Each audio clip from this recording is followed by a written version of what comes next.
Pesquisa realizada pelo Ministério da Saúde entre os dias 25 de abril e 5 de maio do ano passado aponta que 41,7% dos entrevistados apresentaram distúrbios do sono durante o enfrentamento da pandemia. Um desses distúrbios é a insônia. A repórter Elis Marina tem mais informações. Pois é, Carol, momento de incertezas, ausência de rotina, são questões que têm levado aí a um aumento de insônias. Nós convidamos o Dr. Leandro Cerqueira, que é médico neurologista do Hospital Beneficência Portuguesa, que tem informações importantes sobre o sono. Muitíssimo obrigada por ter aceito o nosso convite. Olá a todos, obrigado também pela TV Câmara aí, pela oportunidade da gente falar um pouquinho sobre insônia, né?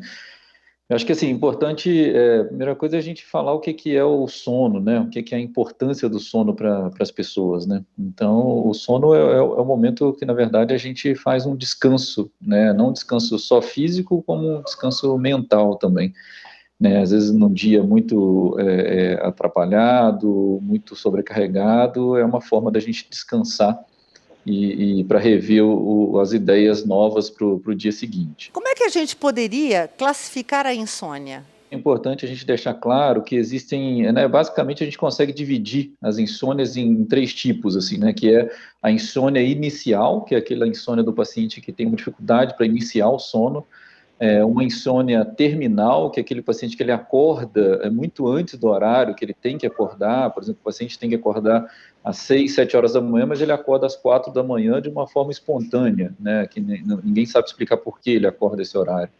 E uma insônia de manutenção, que é aquele paciente que até dorme rápido, ele só acorda no dia seguinte com o despertador, mas ele faz vários despertares ao longo da noite, né? Então, se a gente dividir basicamente em três tipos de insônia, e a gente consegue entender que as causas e pesquisar as causas de cada tipo de insônia que a gente pode ver. Todo e qualquer tipo de insônia tem impacto importante na área da saúde, não é mesmo? É muito típica aquela insônia do paciente ansioso, né? Que é aquele paciente que ele deita na cama e ele fica ruminando as ideias do dia ou pensando nas ideias do dia seguinte e não consegue dormir por isso, né? Ele fica com uma mente acelerada, né?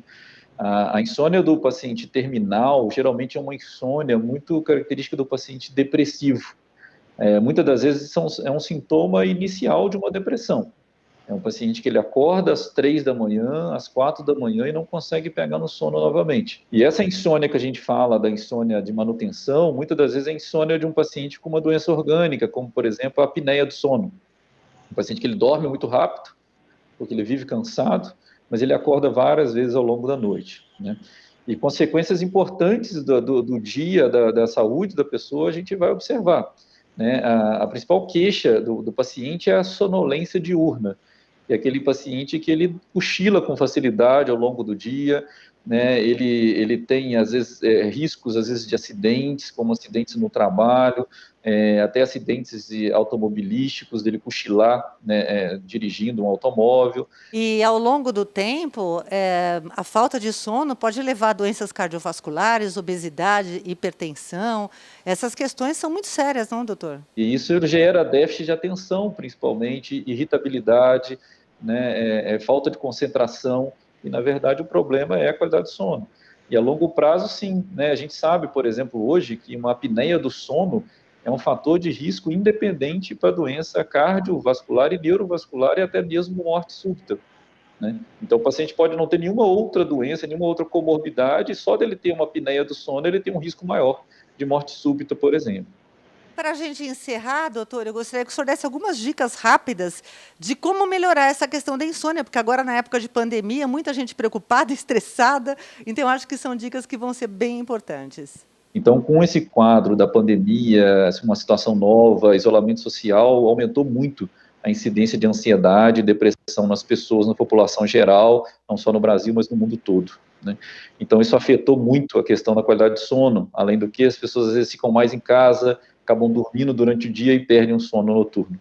Então, uma coisa que a gente tem que lembrar é a higiene do sono, né? Eu acho que, assim, antes de qualquer remédio, higiene do sono é uma coisa importante, né? Com a evolução do ser humano, a gente esqueceu um pouco isso, né? De ficar com a luz acesa, de dormir com uma televisão, às vezes um barulho na rua. Então, a primeira coisa que a gente tem que pensar é o sono, a gente tem que ter uma boa qualidade do ambiente, né? Então, é ter um quarto escuro, na penumbra, sem barulho e, de preferência, sem televisão, sem celular, porque a luminosidade atrapalha. Até mesmo um LED da televisão ali, que está no stand-by, pode atrapalhar a escuridão do quarto do paciente, e isso interfere na produção da melatonina, né? A tão famosa melatonina que todos falam, ela é produzida em penumbra total, né? Então, a gente precisa ter uma escuridão no quarto para poder dormir com qualidade. Muitíssimo obrigada pelas suas informações, foi um prazer e agora nós voltamos com você, Carol.